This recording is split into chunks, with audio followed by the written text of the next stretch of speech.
De l'extérieur, Ali MacGraw et Steve McQueen ressemblaient au couple de stars hollywoodiens parfaits. Belle demeure, voiture de luxe, événements sur tapis rouge. Mais à huis clos, McQueen enregistrait leur conversation et la questionnait pendant des heures. En 1976, il a pointé une arme chargée sur sa tête pendant 30 minutes, exigeant des aveux de liaison qui n'ont jamais eu lieu. Elle cachait ses ecchymoses avec du maquillage et trouvait des excuses à ses amis. Quand elle a finalement dit la vérité des années plus tard, certaines personnes ne l'ont pas cru. Le roi du cool avait un côté beaucoup plus sombre qu'Hollywood essayait de dissimuler. L'enfance d'Ali MacGraw a été remplie de choses qu'elle ne pouvait pas comprendre à l'époque. Son père, Richard MacGraw, avait un passé douloureux qui a façonné ce qu'il est devenu. Il est né dans le New Jersey et a été abandonné par ses parents quand il était enfant. Il a grandi dans un orphelinat complètement seul et s'est enfui en mer à seulement 16 ans. Après avoir étudié l'art à Munich, il s'est installé en Amérique. Mais le mal était déjà fait. Ali a dit un jour que son père était toujours effrayé et en colère. Il n'a jamais pardonné à ses parents de l'avoir abandonné, et cette douleur se manifestait de manière violente. Il explosait devant la famille et Ali vivait dans la peur constante de savoir dans quel état d'esprit il serait. Elle l'a décrit comme violent plus d'une fois dans des interviews. Sa colère mêlée à la boisson rendait leur foyer instable. Dès son plus jeune âge, Ali a appris à rester silencieuse, essayant toujours d'éviter de déclencher quelque chose de pire. Cette peur a façonné la façon dont elle allait plus tard gérer l'amour, se sentant toujours attirée par des hommes forts qui semblaient pouvoir la protéger. Sa mère, Frances Klein MacGraw, avait son propre secret. Elle est née en 1901 de parents juifs hongrois, Maurice Klein et Pauline Donner, venus de Budapest, mais elle a caché ses racines juives à Richard pendant tout leur mariage. Frances savait que son mari était fortement bigot et craignait sa réaction, alors elle a fait semblant de ne rien savoir de ses ancêtres. Ali n'a appris la vérité qu'à l'âge adulte. Pendant des décennies, sa mère a vécu avec ce mensonge, cachant qui elle était pour maintenir la famille unie. Frances avait autrefois été une artiste et avait même enseigné à Paris avant de s'installer à New York. Elle avait déjà 38 ans quand Ali est née en 1939, ce qui était considéré comme tardif à l'époque. La peur constante que son identité soit découverte n'a fait qu'ajouter à la tension familiale. Cette pression a affecté la façon dont Frances a élevé Ali, jamais trop ouverte, jamais trop honnête. Et cela a montré à Ali très tôt que cacher des vérités douloureuses faisait partie de la vie. Quand Ali a été envoyée à Rosemary Hall, un pensionnat d'élite dans le Connecticut, elle a rapidement eu l'impression de ne pas être à sa place. L'école avait été fondée en 1890 et était remplie de filles issues de familles riches. Ali était là grâce à une bourse, ce qui la faisait se démarquer. Alors que les autres parlaient de vacances et de domaines à la campagne, la famille d'Ali avait à peine assez d'argent pour joindre les deux bouts. Les garçons qui venaient à leur bal venaient de Yale, Princeton, Harvard, etc. Elle savait qu'elle ne faisait pas partie de ce monde. Elle réussissait bien à l'école, surtout en littérature et en art, et a même occupé des postes de direction. Mais rien de tout cela n'effaçait le sentiment de pauvreté qu'elle ressentait à côté de ses camarades de classe. Ce sentiment de ne pas appartenir resterait avec elle pour le reste de sa vie. Cela lui donnait l'impression qu'elle avait toujours quelque chose à prouver, qu'elle avait toujours besoin de gagner sa place dans n'importe quelle pièce. L'argent a toujours été un problème à la maison. Ses deux parents étaient des artistes commerciaux, mais la consommation d'alcool et la colère de son père l'empêchaient de conserver un emploi stable. Frances devait donc travailler sans relâche pour essayer de maintenir les choses à flot tout en cachant sa propre vérité. La famille devait déménager sans cesse, ne s'installant jamais longtemps au même endroit. Ils ont navigué entre différentes maisons à New York sans jamais être vraiment stables. Ali a grandi sans véritable point d'ancrage et sans amis de longue date. Chaque fois qu'elle s'habituait à un endroit, ils devaient partir. Le stress de ne pas savoir ce qui allait se passer ensuite, combiné aux accès de colère de son père, donnait l'impression que la vie consistait plus à survivre qu'à grandir. Des années plus tard, Ali dira que cette instabilité l'a poussée à chercher la sécurité au mauvais endroit. Elle n'arrêtait pas de tomber amoureuse d'hommes qui lui donnaient l'impression d'être des sauveurs parce que, enfant, elle n'en avait jamais eu. Son frère aîné, Dick McGrath, a vécu les mêmes 16 choses, mais les a gérées différemment. Il était aussi un artiste, mais le chaos autour d'eux a eu de lourdes conséquences sur sa santé mentale. La rage de leur père, l'identité cachée de leur mère, les déménagements, la pauvreté, tout s'est accumulé. Dick a dit un jour qu'Ali avait une colère irlandaise qui couvait, montrant qu'elle aussi portait une partie de cette chaleur familiale en elle. Ali a écrit plus tard dans son livre Moving Pictures que le fait d'essayer de gérer les difficultés de son frère, en plus du mariage toxique de ses parents, l'avait coincé dans un cycle. Elle n'arrêtait pas de choisir des hommes dominateurs qui semblaient de forts parce que cela lui rappelait étrangement sa maison. Ce chaos lui semblait familier, même quand ça faisait mal. Après avoir obtenu son diplôme du Wellesley College en 1960, Ali avait 21 ans et a accepté un emploi chez Harper's Bazaar, gagnant seulement 50 $ par semaine. Elle travaillait directement sous la légende de la mode, Diana Vreeland. L'environnement était intense et Ali l'a souvent comparé au diable s'habille en Prada. Vreeland a un jour jeté son manteau à Ali, s'attendant à ce qu'elle l'accroche comme une servante, mais Ali l'a renvoyé directement. Ce moment a montré son esprit. Et étonnamment, cela lui a valu un certain respect. De 1960 à 1966, elle est restée dans cet emploi et a appris tout ce qu'elle pouvait. Elle a stylé des personnalités célèbres comme Jackie Kennedy et a absorbé la nature impitoyable du monde de la mode. Ces années l'ont préparée à ce qu'Hollywood allait plus tard lui lancer. En 1965, elle s'est fait connaître dans toute l'Amérique après avoir joué dans la publicité Polaroid Swinger. LSE a été tournée sur une plage et Ali était en bikini marchant dans les vagues pendant que la chansonnette de Barry Manilow jouait Meet the Swinger Polaroid Swinger. L'appareil photo coûtait exactement 19,45 $ et, grâce à son charme à l'écran, il est devenu un best-seller. Cette publicité a fait d'elle le visage des années 60 et lui a ouvert la porte à davantage de contrats de mannequinat, notamment une campagne pour Chanel numéro 5. Mais la célébrité ne voulait pas dire argent. Elle était souvent payée seulement 50 $ pour des publicités importantes, tandis que les photographes et les agences en empochaient beaucoup plus. Entre 1963 et 1967, Ali a vécu dans des conditions difficiles, dormant sur des planchers nus sans meubles de base, séjournant parfois chez un acteur en difficulté et son petit terrier écossais nommé Grounds. Ce chien est devenu l'une de ses seules sources de réconfort. Ces années difficiles lui ont appris qu'elle avait besoin de plus de contrôle sur sa carrière, et le métier d'actrice lui semblait être une issue. En 1968, elle a obtenu un petit rôle dans un film intitulé A Lovely Way to Die avec Kirk Douglas.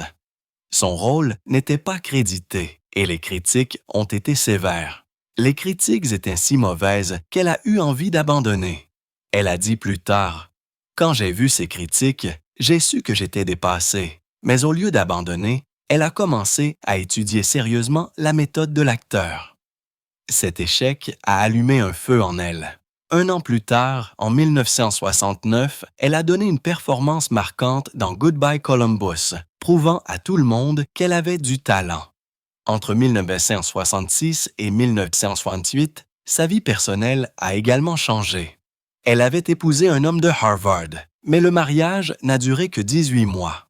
Ali a dit plus tard « Nous étions des enfants, nous n'avions rien à nous dire, sauf des banalités. » Pendant cette période, elle a également lutté avec son poids. Elle avait pris trop de poids pour faire du mannequinat, ce qui l'a poussée encore plus vers le métier d'actrice. Ces années ont été pleines de revers, mais elle a continué. Elle s'est reconstruite à partir de rien. Lorsque le tournage de Love Story a commencé en 1970, les choses ont rapidement dégénéré.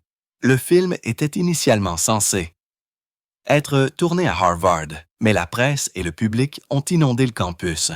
La foule est devenue un tel problème que l'université a expulsé toute la production. Ils ont dû déménager au City College de New York pour terminer le tournage. Les photographes étaient partout et des rumeurs circulaient sur Ali et sa co-star Ryan O'Neal. À l'époque, ils étaient tous les deux mariés à d'autres personnes. Plus tard, Ali a admis qu'ils avaient de vrais sentiments l'un pour l'autre. La pression était si intense que même le réalisateur voulait abandonner. Ali a dit qu'elle était terrifiée par cette attention. Elle n'avait aucune idée de comment gérer ce genre de célébrité. Elle est devenue l'une des premières célébrités à vivre réellement le fait d'être assiégée par la presse. Cela a changé la façon dont les gens voyaient la célébrité et la façon dont elle se voyait elle-même. Sa performance dans Love Story n'était pas seulement du jeu d'acteur. Elle a puisé dans une véritable douleur. Le personnage de Jenny, qui était en train de mourir, lui était proche. Ali a pensé aux rêves artistiques perdus de sa mère et a utilisé cette tristesse pour alimenter son rôle. Elle a même passé du temps avec de vrais patients en phase terminale pour comprendre à quoi ressemblait et ce que l'on ressentait quand on mourait. Chaque jour sur le plateau, elle devait revivre ce deuil. L'émotion à l'écran était réelle parce qu'elle s'effondrait à l'intérieur. Cela a fonctionné. Le public a cru à toutes ça les larmes, mais l'expérience a laissé des marques qui ne se sont pas cicatrisées facilement.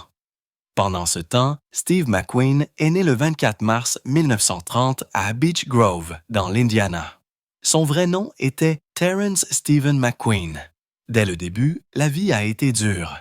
Son père est parti avant même sa naissance et sa mère était encore une adolescente qui luttait contre l'alcool et travaillait dans la rue. Elle ne pouvait pas l'élever, alors elle l'a envoyé vivre avec son frère Claude dans une petite ferme à Slater, dans le Missouri. Mais même là, les choses ne se sont pas améliorées. Steve a dit plus tard que son oncle ne le traitait pas bien et ne pouvait pas lui donner les soins appropriés. Quand il a eu 14 ans, Steve en a eu assez. Il s'est enfui de la ferme et a fini à Los Angeles, vivant dans la rue et rejoignant un gang local juste pour survivre. Cette vie difficile a laissé des cicatrices qui resteraient avec lui pour toujours. Ses premières années ont façonné sa façon d'agir à la fois dans la vraie vie et à l'écran. La colère silencieuse, le tranchant vif, la façon dont il se tenait, tout cela venait de ces jours où il n'avait rien ni personne. En avril 1947, alors que Steve n'avait que 17 ans, il s'est engagé dans les Marines américains, espérant que l'armée lui donnerait une structure. Mais les problèmes l'ont suivi là aussi. Il a été promu soldat de première classe, puis rétrogradé à soldat, non pas une ou deux fois, mais 7 fois différentes. Le pire moment est arrivé lorsqu'il a pris un congé de week-end et l'a transformé en une escapade de 2 semaines avec sa petite amie. Lorsque la police militaire est venue l'arrêter, il a résisté. Cela lui a valu une peine de 41 jours dans une prison militaire. Pendant les 21 premiers jours, il n'a eu que du pain et de l'eau. En 1949, il a de nouveau été surpris en train de déserter son camp en Caroline du Nord et a été condamné à 30 jours supplémentaires d'isolement et à une amende de 90 $. Mais même avec toutes ces infractions, il y avait un autre côté de lui. Lors d'un accident d'entraînement, Steve a aidé à sortir 5 Marines du danger et a été félicité pour cela. Quand il a quitté les Marines en 1950, c'était avec une libération honorable. En 1952, il a utilisé la loi GI pour déménager à New York et étudier le métier d'acteur. Il s'est inscrit au Neighborhood Playhouse de Sanford Meisner et a également appris auprès d'Uta Hagen au HB Studio. Pour joindre les deux bouts, il a fait de petits boulots, principalement comme mécanicien. Il a également commencé à faire de la moto de course, ce qui lui a rapporté de l'argent supplémentaire et une énorme poussée d'adrénaline. Ces années ont été importantes. Il apprenait à jouer la comédie auprès des meilleurs professeurs, tout en conservant son côté dur de la rue et ses compétences en mécanique. Tout cela allait plus tard se retrouver dans les personnages qu'il incarnait. La première grande opportunité de Steve est venue avec l'émission de télévision Wanted, Dead or Alive. Elle a commencé à être diffusée le 6 septembre 1958. Il y jouait Josh Randall, un chasseur de primes et un vétéran de la guerre de Sécession. Il gagnait 750 $ par épisode, ce qui était un salaire solide à l'époque. L'émission est devenue un énorme succès, durant 94 épisodes sur 3 saisons jusqu'en 1961. Elle attirait plus de 28 millions de téléspectateurs par épisode au cours de ses 2 premières saisons. Son style calme mais intense dans cette émission a fait de lui une star et il est devenu l'un des premiers acteurs de télévision à passer avec succès au cinéma. Mais Steve n'était pas seulement connu pour son jeu d'acteur. Il adorait la course et cette partie de sa vie lui a apporté plus de dangers. En 1957, il a eu un grave accident lors d'une course de moto à Lake Elsinore, en Californie. Il s'en est remis, mais il s'en est fallu de peu. Puis, en 1970, 2 semaines seulement avant une course importante à Sebring, il s'est cassé la cheville gauche lors d'un autre accident de moto. Malgré tout, il s'est présenté à la course avec un plâtre au pied et a réussi à rester à seulement 2 ou 3 secondes derrière son coéquipier professionnel, Peter Revson. Ce genre de détermination a ajouté à sa légende. Il ne se contentait pas de jouer les durs, il l'était vraiment. L'un de ses rôles les plus commentés au cinéma a été dans Les 7 mercenaires en 1960. Il y jouait Vin Tanner. Et même si Yul Brynner était la star, Steve n'arrêtait pas d'attirer l'attention sur lui. Pendant que Brynner prononçait ses répliques, Steve bougeait, ajustait son chapeau, vérifiait son arme, tout pour rester dans le champ de vision du spectateur. Brynner était furieux. Il a qualifié Steve de difficile et de non professionnel et ils se sont disputés tout au long du tournage. Mais la performance de Steve s'est démarquée. Il est passé de 65 000 $ par film à 100 000 $ après ce rôle. Ce film a contribué à consolider sa réputation de roi du cool. En 1963, il a accepté le rôle du capitaine Virgil Hilts dans La Grande Évasion. Les scènes de moto sont devenues légendaires, en particulier celle où la moto saute par-dessus une clôture de fil barbelé. Steve a fait la plupart des cascades lui-même, même si le saut final a été effectué par le cascadeur Bud Ekins. Ils ont utilisé une moto Triumph ordinaire, pas une moto de cascade appropriée, et Steve a atteint des vitesses de plus de 95 km/h. Il n'y avait pas de câble de sécurité ni d'effets spéciaux.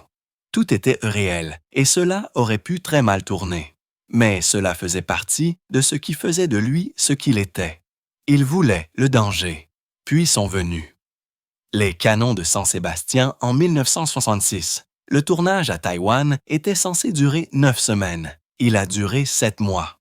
Les problèmes n'ont pas cessé. Mauvais temps, problèmes politiques, maladies, même un bateau qui a chaviré avec tout le matériel sonore. Steve a eu une infection dentaire si grave qu'elle est devenue un risque sérieux pour sa santé. Il a refusé de se faire soigner à Hong Kong à cause d'un différend fiscal. Il s'est même disputé avec le réalisateur Robert Wise. Mais malgré tout cela, il a donné l'une de ses meilleures performances et a obtenu sa première et unique nomination aux Oscars pour le meilleur acteur. Il a été payé 650 000 $ pour le rôle et a également obtenu une part des bénéfices du film. Dans l'affaire Thomas Crown en 1968, Steve voulait sortir de l'image de dur à cuire. Il a joué un riche cerveau et a négocié un énorme chèque de paye, 750 000 $, plus 15 % des bénéfices après le seuil de rentabilité. C'était plus que ce que Sidney Poitier et Rod Steiger ont gagné ensemble pour Dans la chaleur de la nuit. Steve a apporté son amour réel des échecs dans le film. La scène d'échecs séductrice avec Faye Dunaway était basée sur une véritable partie de 1898 de Vienne. Il portait des costumes à 350 $ et une montre Patek Philippe à 250 $.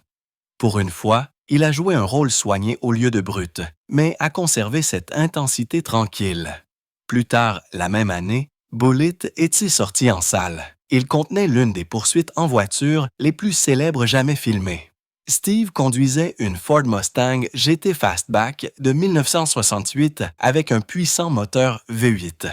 Il a atteint des vitesses de 225 km/h dans les rues de San Francisco. Il n'y avait pas d'effet numérique, pas de faux arrière-plan, juste de vraies voitures qui volaient dans de vraies rues. Il s'est entraîné toute la journée sur un circuit au préalable, mais l'assurance ne lui permettait toujours pas de faire les cascades les plus dangereuses. Malgré tout, cette scène a changé la façon dont les poursuites en voiture étaient filmées à jamais. En 2020, la même Mustang s'est vendue 3,7 millions de dollars. En 1971, Steve a rencontré Ali McGraw. Elle était mariée au producteur Robert Evans à l'époque, mais Steve était déjà intéressé. Quand il s'est présenté chez elle pour lui offrir un rôle dans Guet-Apens, des étincelles ont jailli. Ils ont commencé le tournage le 7 février 1972 au Texas, et la chimie entre eux était intense.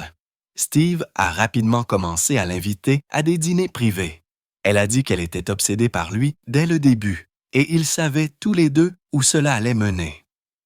À la fin du tournage, elle avait quitté son mari et emménagé avec Steve dans sa maison de Malibu. Leur liaison est devenue l'un des plus grands scandales à Hollywood. Pendant leur séjour au Texas, loin des regards du public, Steve s'est ouvert à elle. Il lui a parlé de son abandon quand il était enfant et de la façon dont cela l'avait rendu méfiant envers les femmes. Il ne supportait pas de la voir jouer des scènes romantiques avec d'autres hommes à l'écran. Il se fâchait sur le plateau et le réalisateur Sam Peckinpah avait du mal à garder le contrôle. Des bouteilles ont été jetées et des disputes ont éclaté. Mais rien n'a empêché la relation d'aller de l'avant. À la fin de 1972, Steve et Ali avaient tous deux demandé le divorce. Pour Ali, c'était particulièrement douloureux. Elle a perdu la garde de son jeune fils, Josh, qui est né en 1971. Elle a dit plus tard que perdre le contact quotidien avec son fils était son plus grand regret. Le public a vu toute l'affaire se dérouler. Et cela a nui à sa réputation. Steve et Ali se sont mariés le 12 juillet 1973 dans son ranch du Wyoming. Mais avant le mariage, il lui a fait signer un contrat de mariage. Il disait que s'il divorçait, elle n'aurait rien.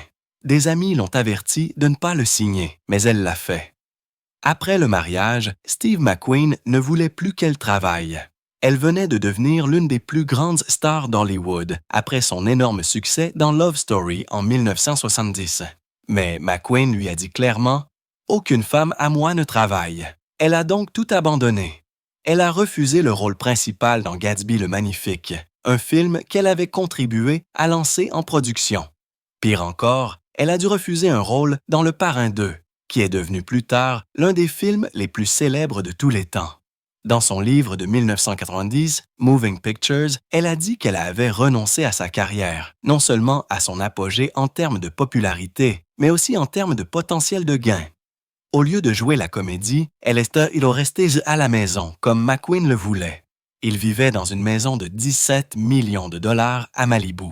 Elle ressemblait à un rêve de l'extérieur avec vue sur l'océan et accès à une plage privée, mais McQueen l'a remplie de caméras cachées. Il ne lui faisait pas confiance. Il l'observait par surveillance toute la journée et examinait même tous les appels téléphoniques. Ses amis ont cessé d'appeler parce que McQueen répondait toujours d'un ton froid et irrité. Elle a dit qu'elle avait l'impression d'être surveillée tout le temps, même à l'intérieur de sa propre maison. Cela a commencé juste après leur mariage et n'a fait qu'empirer. Avant leur mariage, McGraw avait gagné des millions grâce à Love Story. Mais McQueen lui a fait verser tout l'argent sur des comptes joints qu'il contrôlait seul. Il lui a fait signer un contrat prénuptial qui ne lui laissait rien si elle divorçait. Elle ne pouvait même pas acheter des choses sans lui demander d'abord. Pendant ce temps, il gardait l'argent de ses films Bullet et Get-Apen sur ses propres comptes privés. Quand ils ont divorcé en août 1978, elle est repartie fauchée. Tous ces millions avaient disparu et elle n'avait accès à rien. McQueen l'a également isolée de tout le monde. Il répondait à tous ses appels téléphoniques et décidait à qui elle pouvait parler. Ses amis avaient même peur d'appeler à la maison. Une fois, elle a eu une simple conversation avec un collègue masculin et McQueen a explosé de rage, brisant le téléphone pendant leur dispute. Il n'arrêtait pas, l'accusant de tromperie même quand il n'y avait aucune raison. Elle a dit plus tard que ces moments ressemblaient à un interrogatoire, comme l'Inquisition. Avec le temps, elle a dit qu'elle était devenue quelqu'un d'autre, faisant semblant d'être le genre de femme qu'il voulait, cachant qui elle était vraiment. En 1975, un an seulement après leur mariage, McGrath a fait une fausse couche. McQueen n'a montré aucune sympathie. Au lieu de la réconforter, il a imputé la perte à son stress et à son ambition. Cela est arrivé après qu'il lui ait dit d'arrêter de travailler et de se concentrer uniquement sur le fait d'être une femme et une mère.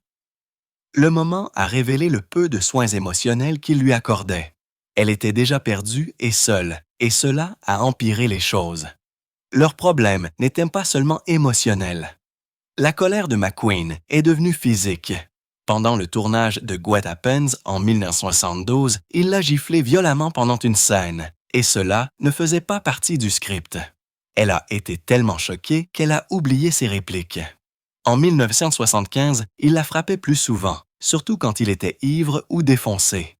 Lors d'une fête à Hollywood, il l'a frappée devant des gens après être devenu jaloux. Elle a caché les ecchymoses avec du maquillage. Une fois, il l'a clouée contre le mur, la secouant pendant l'une de ses crises de jalousie. Des amis ont vu des ecchymoses en forme de doigts sur ses bras. Elle leur a dit que ce n'était que des accidents. En 1974, pendant le tournage de La Tour Infernale, McQueen a commencé une liaison avec le mannequin Lauren Hutton. Il n'a pas essayé de le cacher. Il a emmené Hutton aux mêmes endroits où il avait l'habitude d'aller avec McGrath. Il lui a même décrit des détails sexuels sur Hutton, les comparant crûment. L'équipe de tournage a vu McQueen et Hutton se montrer ouvertement affectueux sur le plateau pendant que McGrath se tenait à proximité. Quand elle lui a posé des questions à ce sujet, il l'a nié, mais il s'en est vanté auprès des autres. Il a laissé des photos de lingerie de Hutton dans sa caravane, sachant que McGrath les trouverait. McQueen l'a également entraîné dans sa consommation de drogue. À partir de 1973, ils ont commencé à consommer de la cocaïne ensemble. Parfois, il restait éveillé pendant des jours.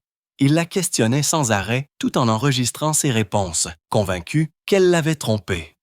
Une fois, un ami l'a trouvée évanouie dans la salle de bain après l'une de leurs soirées de cocaïne. Pour redescendre de ces moments d'euphorie, elle a commencé à boire davantage. Ce qui a commencé par quelques verres de vin est devenu des bouteilles entières de vodka. McQueen lui a donné à la fois la cocaïne et l'alcool, la gardant accro et dépendante de lui. Une nuit, en 1976, les choses se sont allées trop au loin. Dans leur maison de Trancous Canyon, McQueen a pointé un revolver 38 chargé sur sa tête pendant plus de 30 minutes.